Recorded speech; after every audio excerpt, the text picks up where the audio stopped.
Bienvenue sur Africa 24 pour cette nouvelle édition de l'Africa Tonight. Au sommaire de l'actualité au Gabon, pour la première fois, la présidente de la Cour constitutionnelle, Marie-Madeleine Boran-Tsouo, s'exprime sur la dissolution de l'Assemblée nationale. Faute d'élections législatives, la Cour constitutionnelle a dissous l'Assemblée. La Cour précise que le mandat des députés prend fin et que le chef de l'État doit procéder à la nomination de nouveaux gouvernements. Au Cameroun, 80% des entreprises privées disparaissent au bout de 2 ans, faute de financement. C'est ce que révèle le groupement interpatronal. Face à ce constat, le gouvernement s'est engagé au début de l'année 2018 à faciliter l'accès au financement aux PME. Et puis la chanteuse béninoise Cécimé annonce la sortie de son 3e album pour fin 2018.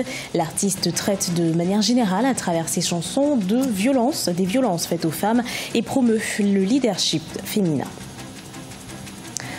Mais tout d'abord au Burundi, un référendum sur des modifications de la Constitution proposées par le gouvernement du président Pierre Nkurunziza se déroulera ce jeudi 17 mai 2018. Les électeurs burundais sont appelés à voter pour ou contre le projet d'amendement de la Constitution de 2005. Ce référendum est mal perçu par l'opposition, car si le oui l'emporte, le chef de l'État pourra se maintenir au pouvoir jusqu'en 2034.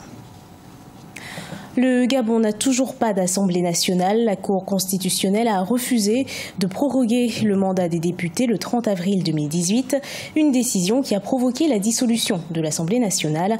La Cour constitutionnelle estime de son côté que le mandat de cette institution s'est achevé depuis fin 2016 et n'est donc plus légitime. Marie-Madeleine Boran-Tsouo s'exprime pour la première fois sur la dissolution de l'Assemblée nationale du pays. Deogracia Spodo. La crise politique perdure au Gabon. Lundi 30 avril 2018, la Cour constitutionnelle avait annoncé la dissolution de l'Assemblée nationale, estimant que le mandat de cette institution s'est achevé depuis fin 2016 et n'est donc plus légitime. Autre argument expliquant la dissolution du Parlement, l'incapacité du gouvernement à organiser de nouvelles élections législatives. La Cour a rendu une décision constatant que le gouvernement qui était en place n'était plus légal. La dissolution est du seul pouvoir du président de la République. Donc il n'y a pas eu dissolution de l'Assemblée nationale par la Cour constitutionnelle. La Cour constitutionnelle n'a fait que constater, conformément à ses prérogatives constitutionnelles, la vacance du pouvoir au niveau de l'Assemblée nationale, les députés n'ayant plus de mandat. Leur mandat s'est achevé le 30 avril 2018. Les élections législatives auraient dû se tenir le 30 avril 2018 au Gabon après avoir été reportées à 2 reprises depuis décembre 2016, date à laquelle elles devaient à l'origine se tenir. La Cour constitutionnelle a donc prononcé la dissolution de l'Assemblée nationale, une décision inattendue et qui suscite diverses réactions. Si l'opposition politique a salué cette démarche de la plus haute juridiction du pays, elle reste tout de même inquiète quant à l'attribution des pouvoirs de l'Assemblée au Sénat et au rôle joué par la Cour constitutionnelle au terme des précédentes joutes électorale. Sur ce point, la présidente de la Cour, Marie-Madeleine Boran-Tsouo, reste confiante. L'organisation des élections au Gabon est soumise à des règles bien précises. Au Gabon, il y a une commission électorale nationale autonome et permanente jusqu'à un passé récent, jusqu'à la mise en place du Centre gabonais des élections, qui organise les opérations électorales jusque dans le bureau de vote. Les problèmes sont arrivés devant la Cour. En fait, ce n'est pas la Cour qui les a provoqués, ces problèmes-là. Les problèmes, il y a eu les résultats qui ont été centralisés par la Commission nationale électorale nationale autonome et permanente.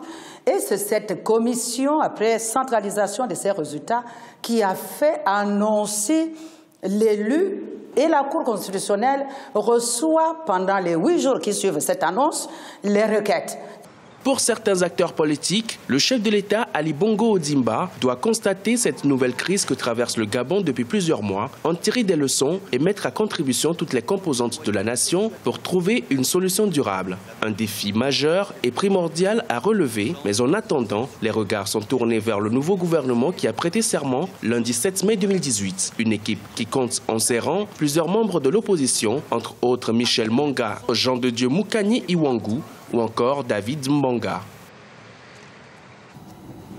Aux Au Niger, l'aéroport international de Niamey sera modernisé. C'est ce qu'a annoncé le gouvernement nigérien. Un investissement de 100 milliards de francs CFA, soit 152 millions d'euros, a été annoncé en ce sens. Le chantier prévoit la modernisation des terminaux pour les passagers et le fret, l'extension de la piste et des parkings des avions. Tout cela sera réalisé dans le cadre d'un partenariat public-privé. L'entreprise en charge des travaux dispose d'un délai de 18 mois pour livrer l'infrastructure.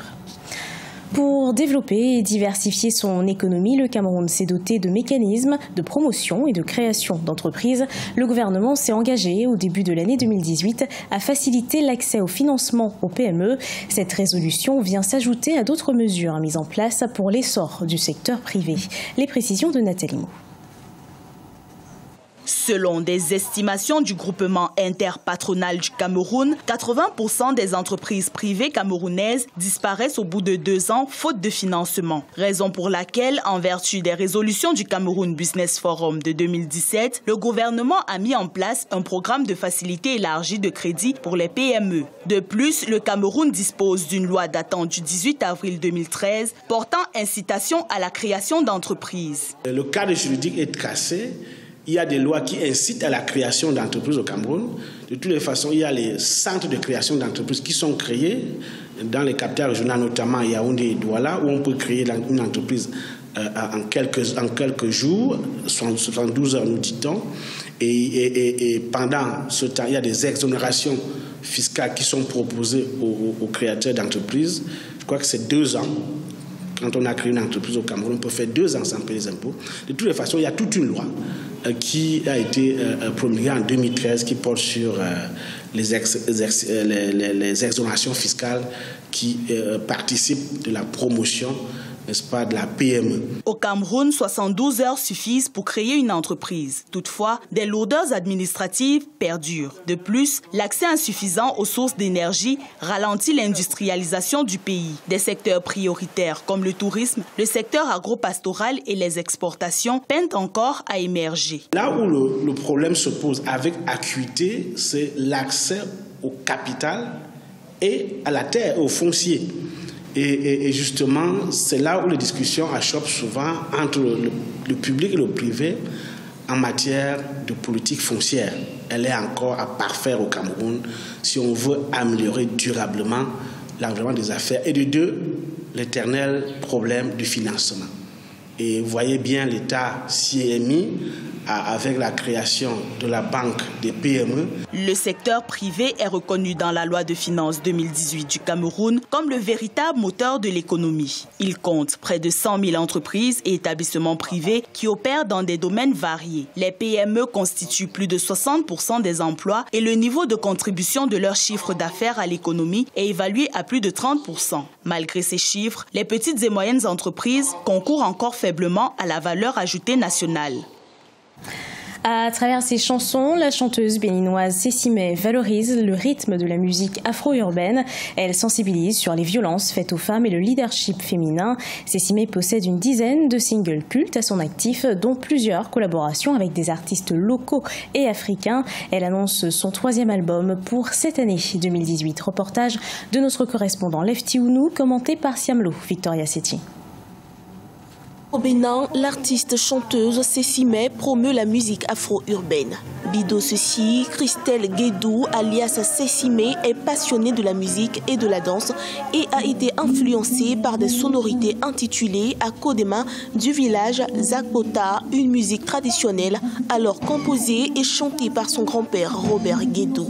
Elle s'est révélée au public en 2007 en remportant le prix de la meilleure voix du concours national de musique dénommé Star Promo, prix qui lui a valu la réalisation de son premier opus intitulé Christelle.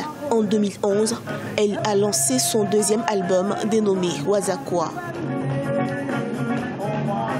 On peut retenir que c'est une jeune femme qui a cru en elle, qui a vraiment eu foi en ce talent, en cette aptitude-là, en cette envie de chanter, d'apporter quelque chose au monde à travers sa voix. En 2012, Cécimé, native de la commune de Convey du département de Zou, a été élue meilleur espoir féminin du continent africain au Kora Music Awards. Elle s'est également fait remarquer lors de sa participation au prix Découverte à RFI France 24 en tant que finaliste en novembre 2013. Bido Ceci, Christelle Guédou promeut à travers ses chansons les langues locales telles que le Mina, le Fon et le Yoruba. Elle a à son actif une dizaine de singles cultes dont plusieurs collaborations avec des artistes locaux et africains. Nous avons au Bénin une grande et belle culture, mais nous n'arrivons pas encore à mettre cela sur le plan international, à valoriser cela pour que les autres se tournent vers nous. Donc on y travaille, ce sont de grandes difficultés que nous connaissons, mais avec pas beaucoup de moyens parce que les moyens doivent venir du ministère, les moyens doivent venir des fans qui doivent d'abord y croire et accepter de consommer la musique du Bénin. À travers ses chansons, Ceci Mai sensibilise entre autres les mélomanes sur plusieurs thématiques liées à l'enfance malheureuse, aux violences faites aux femmes et au leadership féminin. Ces chansons véhiculent aussi des messages d'espoir, d'amour et de joie. Elle s'active pour la sortie de son 3e album avant la fin de l'année 2018. Ce journal a été préparé par l'ensemble de la rédaction. Merci de l'avoir suivi. Retrouvez dans un instant une nouvelle édition de l'actualité sur Africa 24.